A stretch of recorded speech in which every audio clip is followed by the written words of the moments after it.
There's a billboard in Lisbon, you've probably seen pictures of it. Ronaldo's face, 10 meters tall, staring out over one of the main streets near the Marquês de Pombal area. It went up years ago, one of those commercial campaigns that just became part of the city's visual landscape.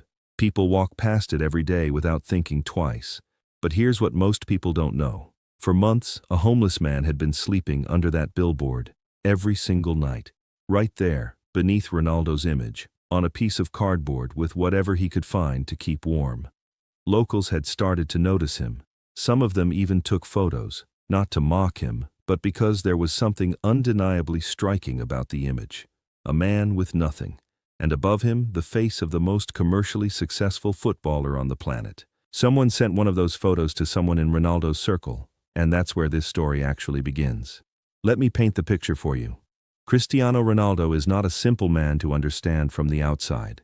The media has spent 20 years trying to flatten him into a caricature, the ego, the poses, the statue, the CR7 brand. And look, some of that is real. He's built an empire around his image, and he knows exactly what he's doing. But anyone who has actually been close to him, spoken to people inside his foundation, or followed what the CR7 Foundation has done quietly over the years, not for press, not for cameras, knows there's another layer entirely. His mother, Dolores, raised 4 children in a small house in Madeira. They weren't just working class. There were periods of genuine hardship. Ronaldo has said in interviews that there were nights his mother didn't eat so the children could. That doesn't leave you. No matter how many zeros end up in your bank account, that kind of childhood becomes part of your architecture. And I want you to sit with that for a second. Because people throw around phrases like humble beginnings without really understanding what they mean in practice.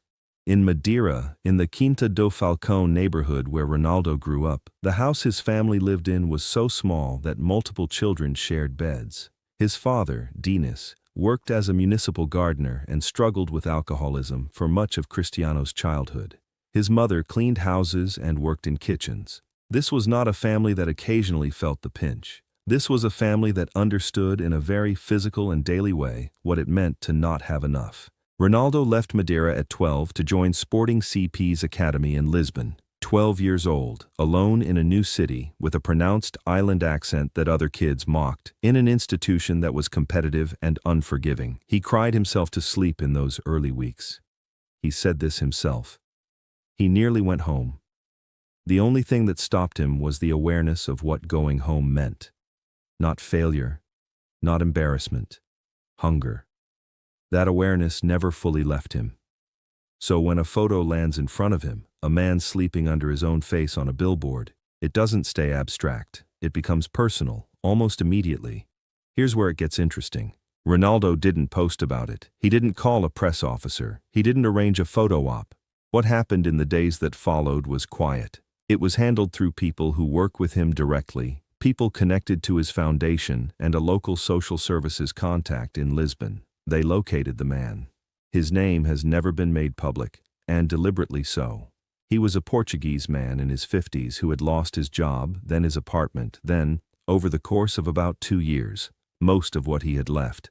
The details of exactly what was arranged have been pieced together from people close to the situation, not from a Ronaldo press release, because there wasn't one. What's confirmed is this. The man was connected with housing support. He was moved into temporary accommodation. He was given access to job placement assistance. And he received a direct financial contribution, not a token gesture, but enough to give him a real foundation to rebuild from. The city didn't find out because Ronaldo announced it. The city found out because the man himself, once he was back on his feet, once he had somewhere to sleep and something to eat and a reason to talk, told people what had happened. He spoke to a local journalist, not a big outlet, a regional paper, and even then, he was protective of Ronaldo. He said, and I'm paraphrasing because the original interview was in Portuguese, that the help came without conditions, without cameras, without anyone asking him to be grateful publicly. Think about what that means. In the world we live in now, where every act of generosity is documented and uploaded before the moment is even over, Ronaldo had every incentive to make this visible. His PR team could have turned it into a campaign. It would have generated millions of impressions. It would have softened the image that critics spend years trying to construct around him. He chose not to. He chose the outcome over the optics, Now here's the kicker. This isn't an isolated incident, and this is where I need you to understand something about how Ronaldo's relationship with poverty and visibility actually works.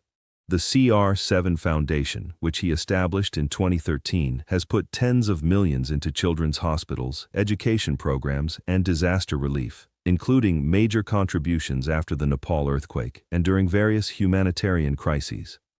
But the foundation itself operates in a way that the media rarely engages with properly, because the foundation doesn't constantly chase coverage. It does the work. It builds the schools. It funds the surgeries. And then it moves on to the next thing. Ronaldo has given blood over 300 times. He's confirmed this himself, which means he's never gotten a tattoo, specifically to keep his veins accessible for donations. That detail matters because it tells you something about a man who thinks about these things not as grand gestures, but as ongoing commitments. He paid for the full cancer treatment of a 9-year-old boy named Eric Ortiz Cruz, the son of a former Real Madrid groundskeeper. The story only emerged because the family spoke about it. Ronaldo never said a word publicly. He covered the funeral costs of a young fan who died in a car accident in Portugal after learning the family couldn't afford it. And here's the thing about all of these stories. The cancer treatment, the funeral, the foundation work. None of them were discovered through Ronaldo's team. None of them were placed in a newspaper by a publicist. They emerged because the people on the receiving end eventually talked. Because they couldn't not talk. Because something significant had happened to them and they needed to tell someone.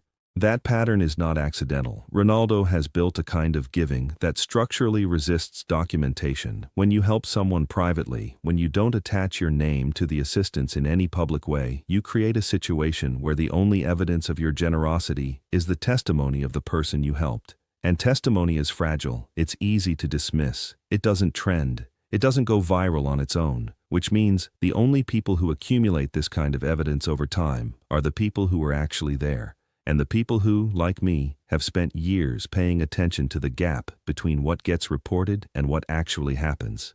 This is where it gets deeply personal.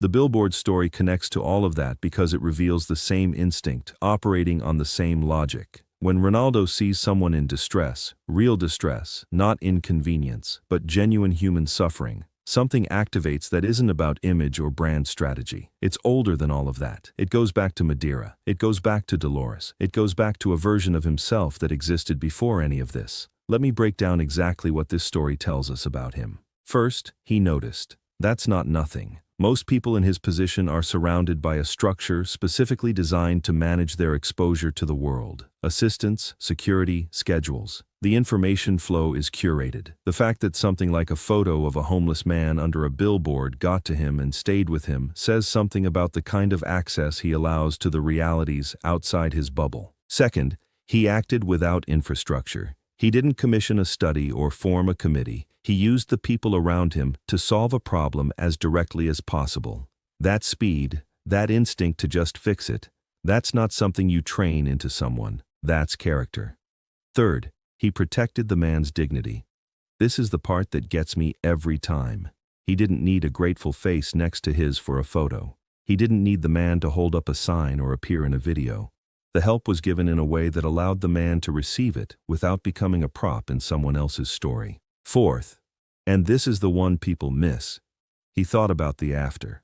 Not just the immediate problem, which was a man sleeping outside in the cold, but the structural problem. Why was he there? What would stop him from ending up in the same place 6 months later? The combination of housing, job placement, and financial contribution wasn't random. That's a package designed to address root causes, not symptoms. Someone thought carefully about what this man actually needed to rebuild a life, not just to survive a night. And that level of intentionality, when you strip away everything else, is what separates a genuine act of care from a guilt-driven impulse donation. There's a fundamental difference between charity as transaction and charity as recognition. The transaction says, I give, you receive, and the giving is the point. The recognition says, I see you, you are a person. The goal is your restoration, not my reputation. What Ronaldo did under that billboard was recognition. Now, you might be wondering, why does this matter beyond the story itself? Why does it change anything about how we understand him? Because we live in an era where public figures are reduced to their worst moments and their most visible ones.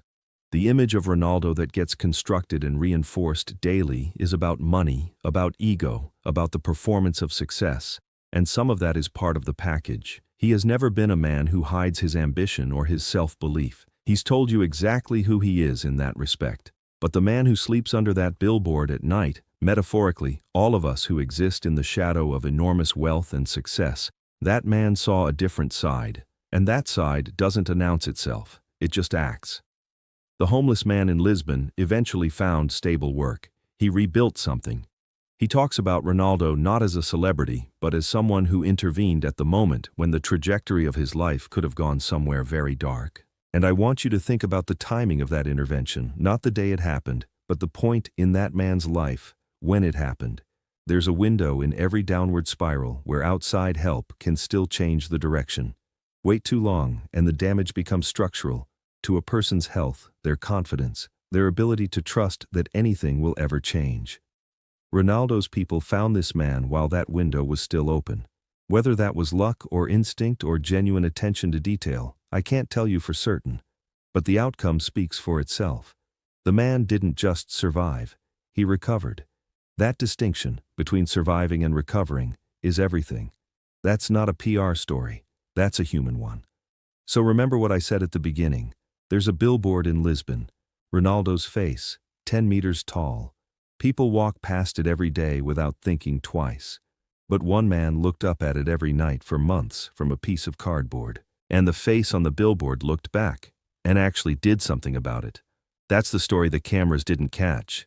That's the Ronaldo the press conferences don't show you. That's what was happening while the rest of the world was arguing about goals and trophies and who's better. Think about how many people walked past that billboard every single day and saw nothing.